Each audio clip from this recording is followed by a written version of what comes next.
joining me on this Monday morning. This is the SSSVEDA challenge, day number 7. 7 days, and I've done a video each day. Now, it hasn't been easy. It's been a little rough sometimes, especially yesterday, Sunday. But I'm glad I'm able to do this with you. So today we are doing the airbrush. This is the 3rd lesson. Now, I'm just doing a step-by-step. I don't want to do something that is just a quick, speed painting. I want to share my techniques with you, some of the leading techniques in the airbrush industry that I know will help you in your own quest to create better airbrush paintings. So today we are going to learn about scratching with the razor blade, and we are also going to teach you how to go ahead and cut the perfect size frisket film for your painting. So, and once again, always do me a favor and like and subscribe if you enjoyed this presentation. So, without further ado, let's go ahead and do this.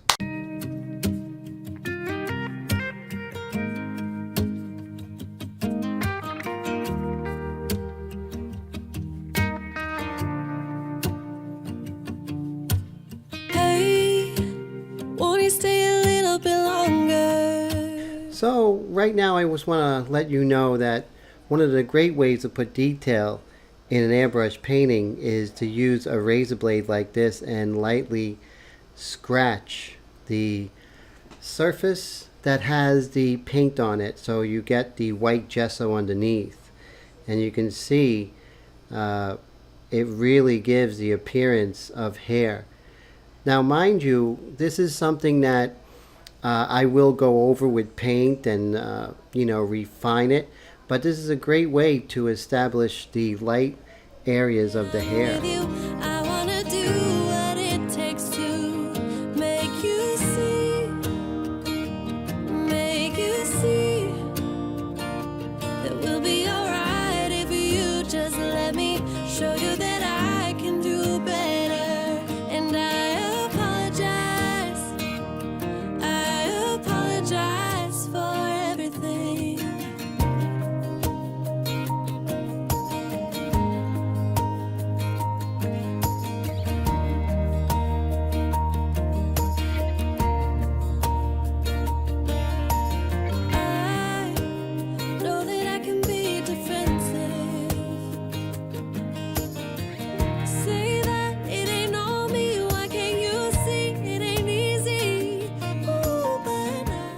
As in drawing or painting with paint, when scratching out the details in the hair, you only want to worry about the large shapes. Also, you want to try and follow the contours of the head, so you give the appearance of the hair actually being on top of the head.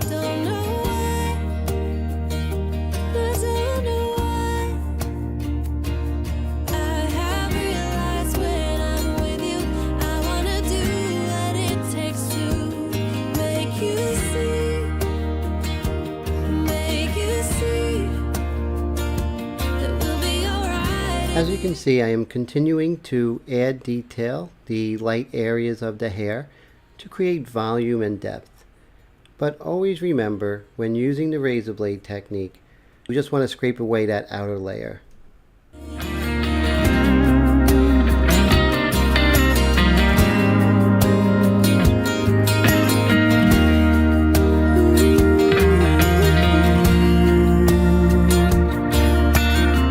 The razor blade technique for creating lights is not just good for the hair, but you can see I'm using it for highlights throughout the portrait.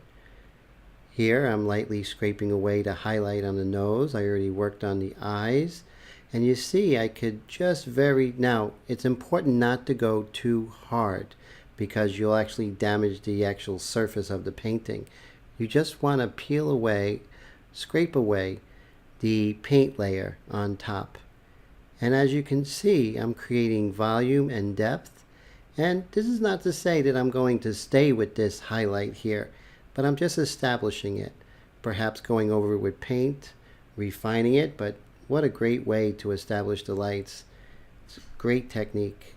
I apologize for everything.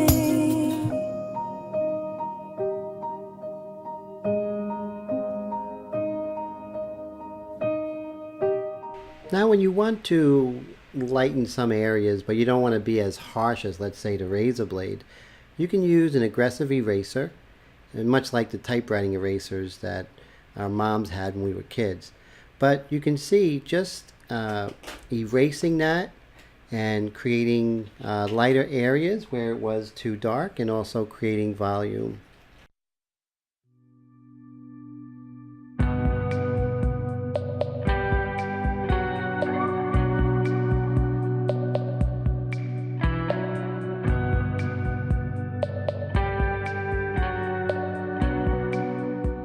Alright, now that we have a pretty good sense of detail and structure in this portrait, let's go ahead and move into how I'm going to approach applying the background, and that's with frisket film.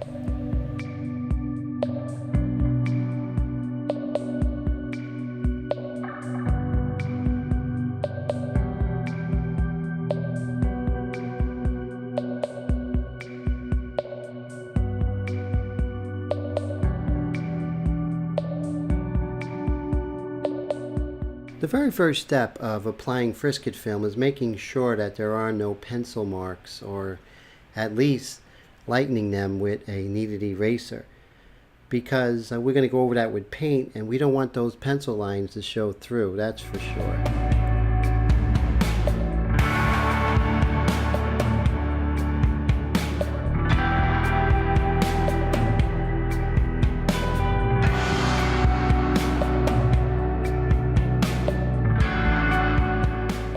Now comes the frisket film. This is probably one of the most difficult parts of a painting when using frisket film. So right now what I'm going to do is I'm going to cut a piece of frisket which is about an inch bigger on both the width and the height. This is very important. You definitely want to have something larger so you have room. So you have to peel it away. And the thing is, you have to be very careful that the frisket does not actually stick to itself. And so right now I just drape it over, and then I just go ahead and rub out any kind of air pockets that might accumulate, which will cause problems down the line. So I even use a credit card like a squeegee to even get rid of any possible air pockets. Turning it over with the X-Acto knife, I'm just going to cut away the excess frisket. This is a great technique because after you're done with this, you have a perfect piece of frisket that is the exact size of your painting.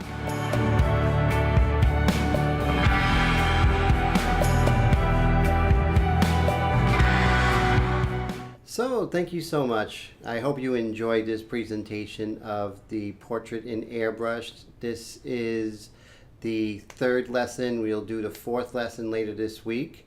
So go ahead and hit the subscribe button and the little bell icon, so this way you'll be notified every time a new video comes out, so you won't miss these new lessons.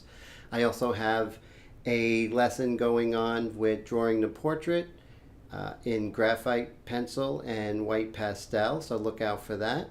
So 31 videos in 31 days. Tomorrow will be day 7 or day 8. So I hope you guys and girls have a great rest of the day, and I will see you tomorrow. Take care.